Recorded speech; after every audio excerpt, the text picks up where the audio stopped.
Buy, Sell, Keep, Avoid is back for Game Week 32. Welcome to FPL, mate. My name is Dan. It's time for Game Week 32, and we got to make some transfers too. And we've also got co-host Milton is here with us today. So, yeah, say hello to co-host Milton. He is a very good boy, and he's going to help us out with our transfer decisions today.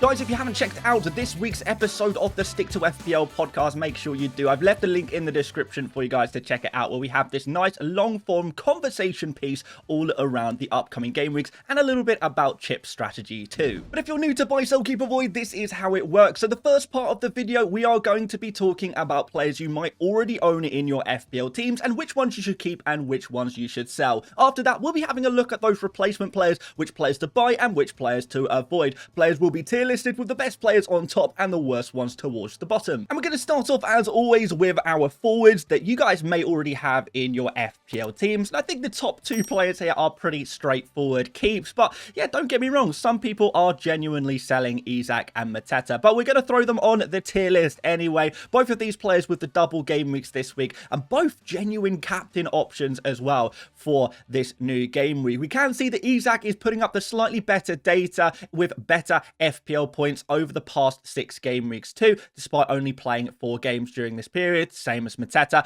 But overall, I think both of them very straightforward keeps. We can move on to Watkins, so I think he's also going to be a keep, but keep an eye on those minutes during the Champions League. If Watkins does play a lot of minutes in the Champions League, it might suggest some rotation in game week 32. But that said, you would hope that Aston Villa would be looking to play their strongest squad in all competitions, as top 4/5 is very much on the cards for Aston Villa and their Champions League hopes for next season. One small thing to note is Watkins is still managing a minor injury, and he has been all season, so his minutes are not guaranteed, which is why he does have the rotation icon next to his name. Still worth keeping though, still worth keeping an eye on, with a great game week 32 and an even better game week 33 double. Into the monitor section, and I think these players you don't have to sell if you don't want to. If you're happy with your forward line, and maybe it does include one of these players, as long as you've got the crucial Isak and Mateta in your squad, I don't think you need to sell some of these other guys, to be perfectly honest. Evanilson has been in red hot form, and despite a tough fixture against Fulham next, you can see that his data is better than anyone else's on this list. With 3.73 XG in the past 6 game weeks, he's only started 4 of those games, so really nice there, and he is the guy in form for pretty much all of the forwards right now. Strand Larsen also showing some form with 4 goals, but his underlying data is a little bit weaker, so maybe slightly below Evanilson in this ranking. João Pedro was benched last game week, which was a bit disappointing for owners, and he seems to be blanking a lot recently, no longer being able to get all those penalties to get the points. Fantasy Penalty League has taken a little break for João Pedro. That said, the next fixture is Leicester at home, and we know what a fabulous fixture that is indeed. And Whistler is the final player on the monitor list. He has been in good form, but a tough away game against Arsenal might present an opportunity to sell him. Chris Wood is going to drop into the sell category, as we still don't know his injury status. Maybe something will update throughout the week, but he's still taking it day by day, trying to recover from his current ailment. And yeah, I think with the great other options in the forward position, probably just a good idea to sell him at this point, particularly when looking at the double game week options. We'll cover the forwards to buy later on in the video, of course, but I'm also going to put Solanke down in this category as well. Pretty weak underlying numbers since his return, and Spurs maybe not fully convincing. A win against Southampton, I don't think really changes that opinion for me personally. Wolves away is an okay fixture, but after that, the fixtures aren't so hot, so a good time to switch to someone else. And Beto, poor fixtures, poor form, really missing a lot of chances at the moment, with Forest and Man City and Chelsea in the next 3. Probably a good idea to get rid. Onto our midfielders, and I know some people are a little disappointed in Sarr over the last couple of game weeks, but I don't think it's time to give up on the man yet. We know he is a player who dips in and out of form, and he's kind of an all or nothing player. You're either going to get a blank or you're going to get a mega haul, and we have seen, particularly before the international break, plenty of times he has got those 10+ point returns, and with 4 games in the next 2 game weeks, this is huge. We do expect Sarr to be playing in each of these games as well, so therefore he's still a nice option to have. I mean, you can see his data is really good in the overall last 5 games, 6 game weeks, of course. However, last 2 games have been a little weaker for him, but he's an all or nothing guy. Maybe we can see a bit of that all in the next 2 game weeks. We've got Cole Palmer here as well. Definitely going to be a keep against Ipswich. His data is actually really quite good here, as you can see, over 3 XG, a decent amount of creativity there as well. 20 shots and 4 big chances is not so bad for a midfielder. I definitely appreciate that it is soon going to be time to think about swapping Palmer to the likes of Saka, but I think that can wait 1 more week for to get this Ipswich at home game out of the way, where Palmer, who has looked good since his return, can finally maybe return again in this game. He did get an assist a couple of weeks ago, didn't he? Well, a couple of game weeks ago, should I say. And Foden, probably the most controversial keep on this list. And I would say that most people with Foden are probably setting up for something in Game Week 33, maybe a bench boost in Game Week 33. Now, if that sounds like you, that means you probably have a pretty strong bench right now. So it could be that you could just rest Foden from your FPL team, put him on your bench right now,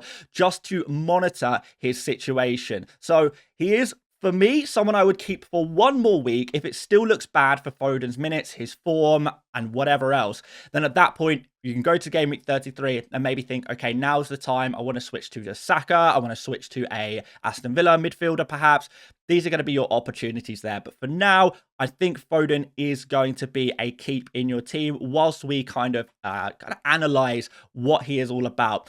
Man City, of course, the Champions League football is not a given. They are now down in 6th place in the Premier League. They are going to have to play a strong team. So it's going to be a case of, is it a case that they need to get Foden back to his best for this final run-in? Or is it a case that actually Foden is not in the best moments right now, and therefore he is a player that needs to be on the bench so the players who are in form can carry on getting results for Man City? It's a bit of a toss-up there, and I guess we'll have to wait and find out what's going to happen. But for now, don't think I'd be in any rush to sell him, particularly if you have a strong bench and you can just bench him for this week. That's probably what I would do if I was a Foden owner. Bruno Fernandes, one to monitor. I don't think he is a must-sell. Played really well again in Game Week 31, the star player of this Man United team. And every time we watch him, he looks dangerous, doesn't he? Set pieces, free kicks, and penalties as well. You've always got opportunities to get points, and his open play performances have been decent as well. You can see that he's getting plenty of results, 3 goals and 4 assists in the past 6 game weeks. And even though he has been overperforming on his numbers, you have to admit, if anyone's going to get something from Manchester United, it's going to involve Bruno. If you think United are going to score against Newcastle, and I think there's a good chance of that happening, then Bruno is going to be the man involved. Mbeumo is going to be a monitor here. I don't think Mbeumo is ever a must-sell player because he is so good. Arsenal away is a tough fixture, but of course he did do very well at scoring in the reverse fixture. Alanga has picked up an injury, so he is one to monitor throughout the week to see if he's going to be available or not. It's a little bit early to say for sure. I'm going to be waiting for press conferences before making any decisions on whether Alanga is going to be a keep or a sell. So right now, one to monitor. If you can bench him, I actually do think that Game Week 33 and Game Week 34 are pretty good for him. So if the injury prognosis is reasonably positive and you think he will be back for Game Week 33, he does definitely present an opportunity there. And our final monitor is Bowen. Tough away fixture against Liverpool, which does present a good hopping off point, but Southampton and Spurs in the next 4 game weeks actually could be okay. So he's one to monitor. Don't think he is a definite sell. The players in the sell category are a little bit different. So we've got 2 Bournemouth men in the sell category. Semenyo is the first one, just not yielding results at all, and his underlying numbers aren't exactly amazing either, considering he has played 6 out of 6 games in the last 6 game weeks. So for that reason, he is going to go in the sell category, not putting up results. Bournemouth don't look super hot right now, are only getting that 1 assist in the last game. That is his only return in the last 6 game weeks. Not really good enough considering the next fixtures are reasonably tough. Bournemouth in general doing pretty poor, but Evan Nilsson would maybe be the exception of that because he has been in such good form. Same can't be said about a lot of his teammates. So considering these fixtures, I don't think I would be looking to keep those Bournemouth men in my team much longer, particularly with the double game week options we do have at our disposal. Heung-min Son was an interesting punt for game week 31. For the record, he was in the avoid category last week, as we did think that Son would have his minutes reduced ahead of the crucial Europa League game this week. And I think Son, again, is going to play a lot of minutes in the Europa League, which could limit his minutes at the weekend as Spurs then target the second leg in the following week of the Europa League. So Son is in danger. He is still in danger now. And if you did pick him up last week as a punt, I would just cut your losses here and get rid. And Kluivert, we still don't know about his injury status. Again, one to keep an eye on for the rest of the week. But I think even if he is going to be available, we could see reduced minutes. And given the fixtures, I think he's going to be a sell as well. For defenders, Saliba, top of the pops. If you picked him up recently and you were disappointed in his, lack of clean sheet in game week 31, well, don't get me wrong, I'm with you guys. I was disappointed too, particularly the way in which the clean sheet was conceded. A very, very dodgy penalty conceded. If it wasn't for that, Arsenal would be looking at clean sheet points, and Saliba actually would be looking at bonus points as well. So Saliba owners, you have been robbed, but that doesn't mean that he's a bad pick now. Still a great option to have. I would keep him in my team, particularly for that double game week in game week 33. Although I definitely would consider benching him for game week 32, depending on the strength of your other defenders for this game week. Could see a little more attacking threat from Saliba with Gabriel out injured too. Certainly something we've seen before. Konate is also going to be in here as a keep, putting a pretty poor performance up really in game week 31. But I don't think that's going to be enough to suddenly boot him out of the Liverpool team. And with decent fixtures in the next two, there are still points to be had from the Liverpool defence, even after that slip up against Fulham. And Wan-Bissaka is our final keep. You're probably not going to play him in game week 32 away against Liverpool, but particularly if you've bought him in with the idea of bench boosting in game week 33, that Southampton at home fixture is going to be pretty nice. Generally, we have seen that West Ham's defensive numbers are not too bad at all, really. They're not conceding a whole bunch of goals at the moment. In fact, only one more goal conceded than the likes of Arsenal and Liverpool in the last 6 game weeks. And Liverpool have played one less game during that period. So really, West Ham and Wan-Bissaka, it's really not such a bad defence right now, even though we do have certain ideas about what we believe West Ham to be. So top of the monitor section is going to be Luca Digne, and yes, some concerns about rotation here. Now, maybe you guys want to talk about Konsa here. So for the record, Konsa, yes, he did get a rotation in game week 31, but I'm not concerned about Konsa's minutes really at all. He is a mainstay of the team, and the rest for Konsa is actually probably a pretty good sign for his minutes going forward. So Konsa would be a keep, but Digne, slightly different question. As we know throughout this entire season, Digne has been a rotation risk player. Some people did take a punt on him, maybe felt a bit disappointed, but I think in general, you've got to continue to monitor him, see if he can come good in this Southampton and that game week 33 double there as well. But yeah, again, there is some concern, some valid concern about rotation for Digne, and I don't think the same can be said about the likes of Konsa. So Digne would be a monitor, Konsa would be a keep. Keep an eye on Digne.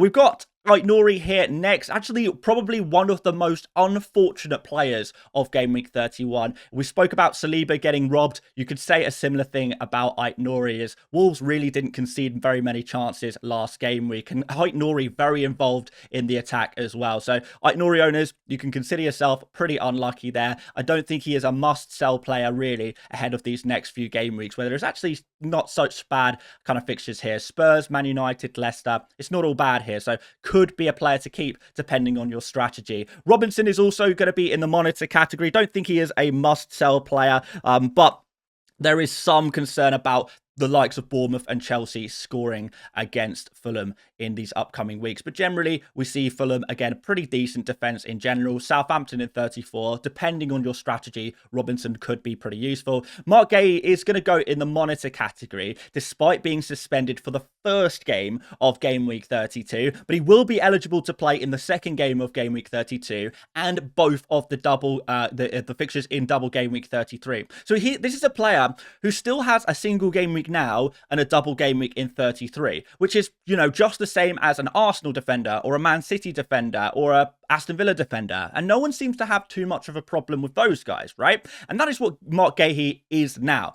The difficulty is, even though he will be missing the more difficult fixture away against Man City here, it's still not great fixtures after that for the Crystal Palace defence. So you could still consider selling Gay if it's a case of opportunity cost. For example, if you want to activate Glasner as your assistant manager, you need to free up a Crystal Palace spot in your team, then maybe Mark Gay could be the guy who would be sacrificed there. That would be pretty straightforward. If you have the money to upgrade Gay to Munoz, I would maybe do it. But generally speaking, it might actually take 2 transfers to switch Gay out of your team. That may be more costly than just keeping him, holding on to him. So I think as a rule, he is close to being a sell, but I don't think he is an absolute must sell despite his suspension. And maybe that's a little controversial, but I think you could do a lot worse than to keep him if there are other priority transfer moves in your team. Pedro Porro is going to be a sell, rotation risk playing for this poor Spurs defence. We've got Kirkes in here as well. Bournemouth defensively have fallen off an absolute cliff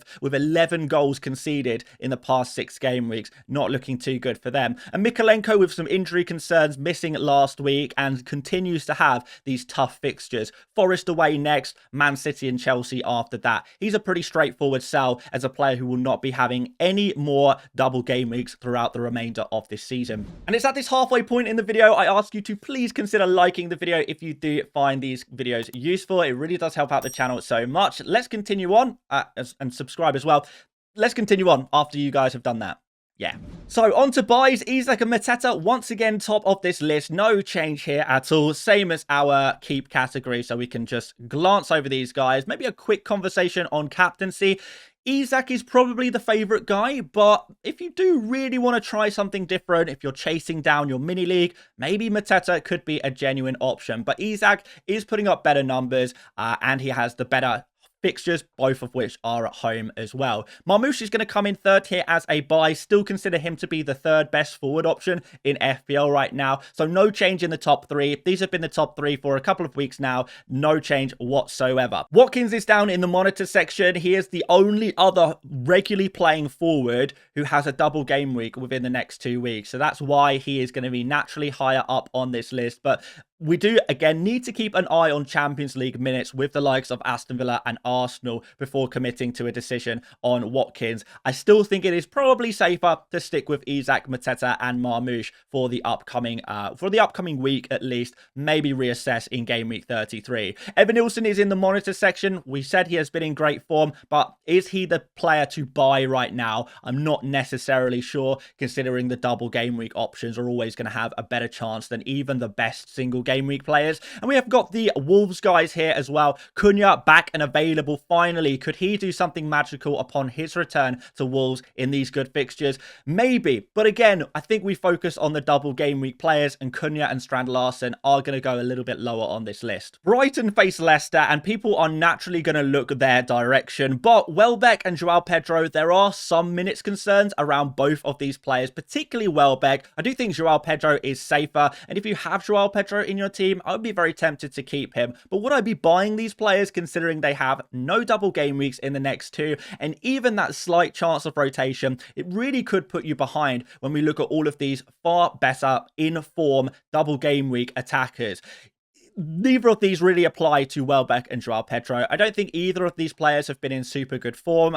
Welbeck has only really just come back into the starting 11 and Joao Pedro has been blanking for 4 game weeks now, I believe. So no double game weeks, no fabulous form. I don't think I'd be going for them. And Nicholas Jackson has hurt us all before. He plans to hurt us again. Do not let this man hurt you. He is a very, very mean man to FPL managers. He is designed purely to troll us all. And for that reason, he will be firmly in the avoid category. I will not be picking up Jackson and I will not consider it, even if a lot of you guys are. So no change to the top of the midfield category here, as Jacob Murphy is once again the #1 buy selection for midfielders. Hopefully a few of you guys watched last week's episode and did pick up Jacob Murphy for his 2 goals in game week 31. But if you didn't, I don't think it is too late. There is going to be more opportunities for game week 32. But I do just want to put this one out there. Jacob Murphy is the best Newcastle midfielder to buy, and in my opinion, the 2nd best Newcastle attacker to buy in general. So Isak and Jacob Murphy, they're going to be the 2 best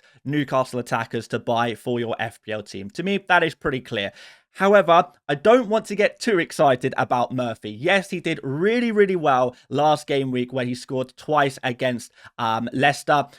But I don't think that is super typical of him. What we have seen, similar to Ismail Assar, for example, we will see Murphy having these occasional brilliant games, but more often than not, or maybe just as regularly, we do see him very, very quiet in games. You know, for the last few weeks, for example, against Brentford, West Ham, and Liverpool, very, very quiet, only registering 1 assist during that time, and the underlying numbers were really, really poor, taking maybe 2 shots during that period of time. But of course, before that, against Forest, had that tap in as well, so was available for that. It's really, really mixed, and we don't know what we're going to get. Leicester was brilliant, but I don't think every game is going to be like Leicester. Let's just put it that way. Man United and Crystal Palace aren't quite as bad as Leicester, but still brilliant. But I don't want to pretend that he is suddenly the saviour of FPL. I don't want to go too far on this one, but he is once again the #1 midfield pick. We've got Eze and Sarr up next. I'm going to put Eze slightly above Sarr because Eze has been kind of showing a little bit more form recently, particularly as he is the creative playmaker in this team. The balls are pinging off him in the attack, and therefore, even though he is getting low XA assists, they all count when he is the guy making the final pass before Munoz or Mateta take these wonder goal strikes. Then that still counts for assist points. He is taking plenty of shots, albeit from lower XG chances. Ismail Assar has been putting up better numbers in general, but the difference between the two in the last 2 game weeks has not been super significant, and Eze has been the man delivering the results. So if you can afford Eze, probably would go for him ahead of Sarr right now, but Sarr still a super good pick, which is why he is also in the buy category. Morgan Rogers, top of the monitor section. Although if I had to guess, if Rogers was ever going to get a rest, and maybe he does get a rest at some point in the next million years, it probably would be in this game. So just a small warning there, and that is why he is in the monitor section. But it is only a small concern really, and he has been a player in brilliant form. We actually saw last game week him playing in a slightly different position, which did lend itself to slightly better attacking opportunities, which is why I think we got slightly better results there from an underlying data perspective as well as the actual result. So it's nice to see having, you know, the actual results and the data to back it up. But maybe that does depend a little bit on when Rogers plays on the pitch, as sometimes he can find himself a little deeper and more isolated. But at the end of the day,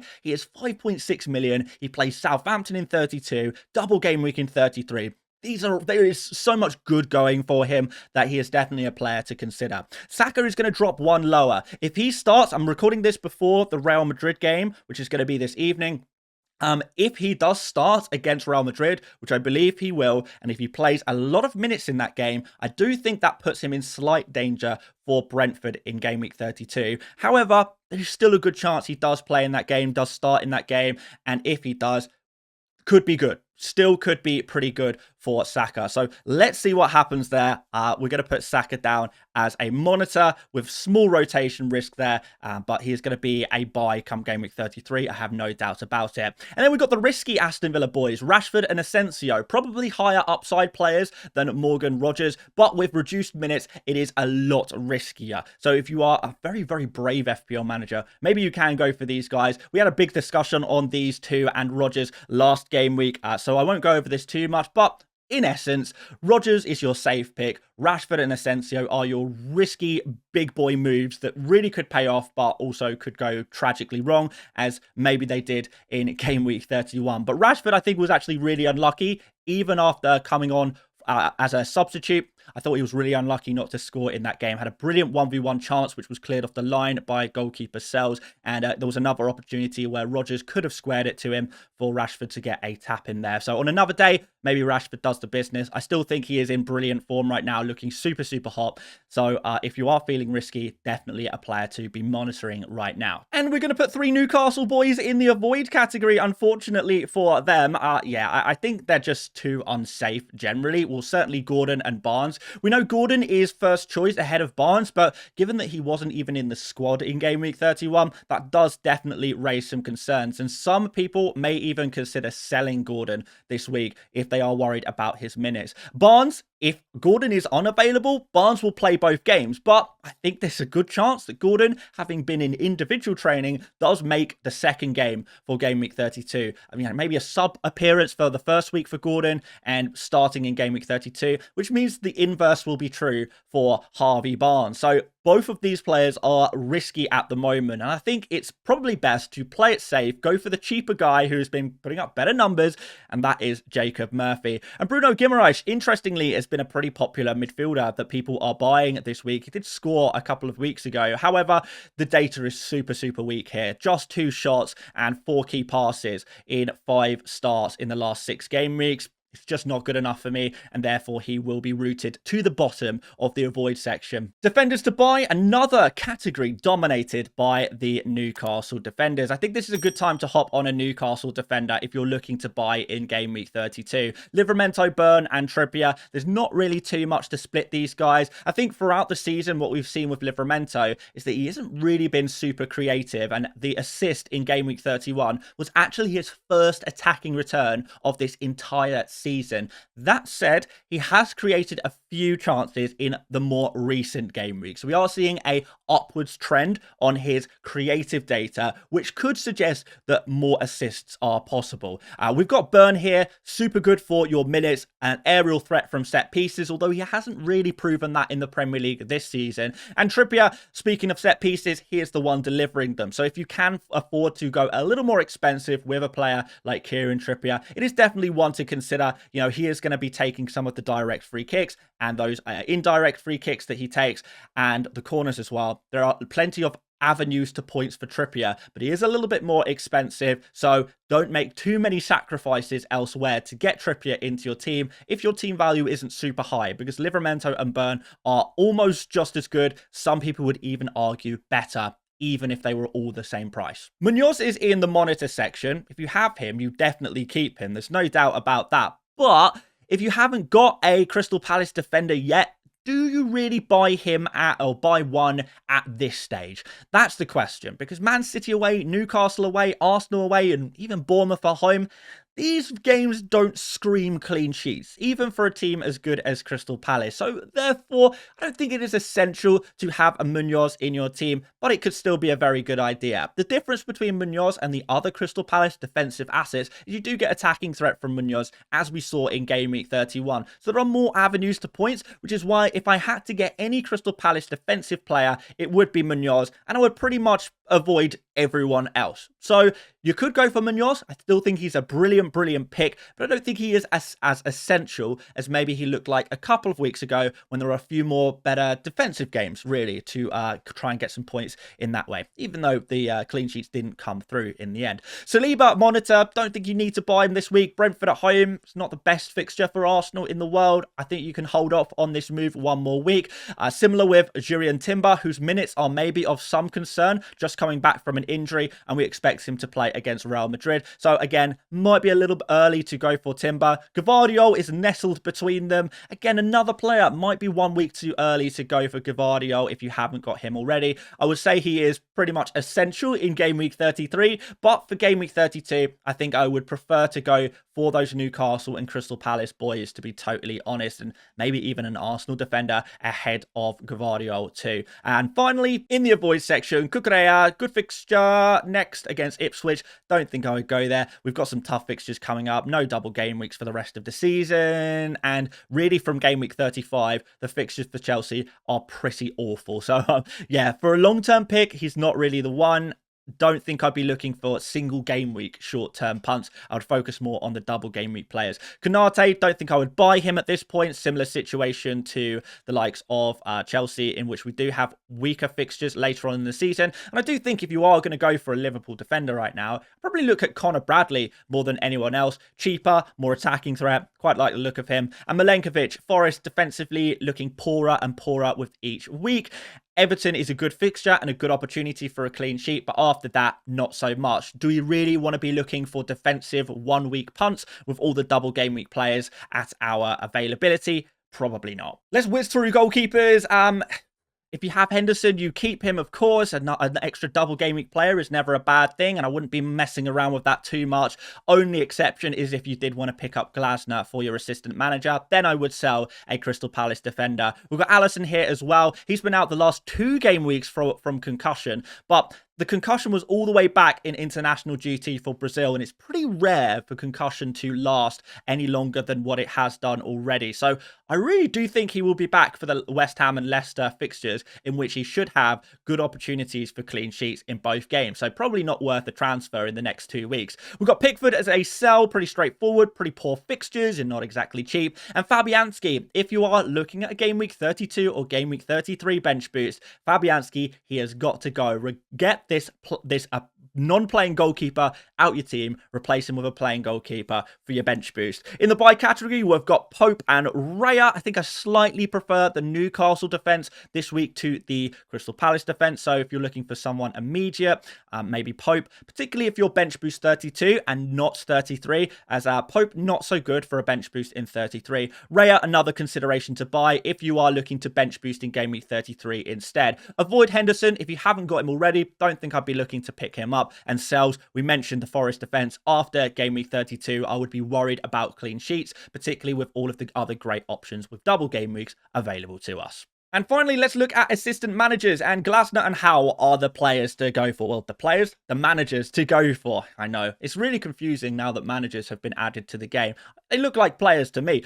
But anyway, the 2 guys with the double game weeks are the super obvious managers to not just keep, but also to buy. I don't think anyone is going to question that. If you're going to have any manager for game week 32, it's got to be Glasner or Howe. My personal preference is Glasner because you do get access to a lot of that table bonus from him, and also you get back-to-back double game weeks, which means you don't actually need to make a transfer in game week 33 on your manager. With Howe, you might actually have to end up switching him in game week 33, using up a transfer, which is going to be so valuable at this time of the season. Frank and Potter were really popular and reasonably successful assistant managers last game week, but with Arsenal and Liverpool both away for these managers, they're pretty easy sells right now. Onto the buy section, Glasner and Howe, again, managers to buy for your fantasy teams. If you do have, you're looking at Emery or Slot because you think they've got pretty nice fixtures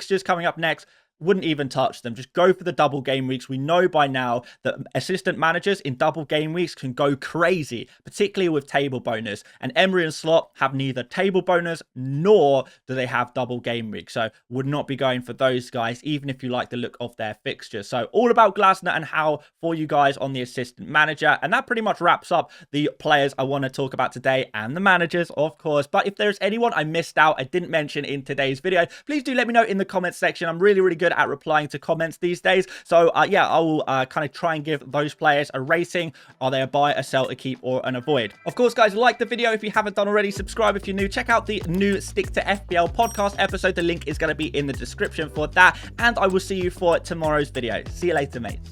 Bye-bye.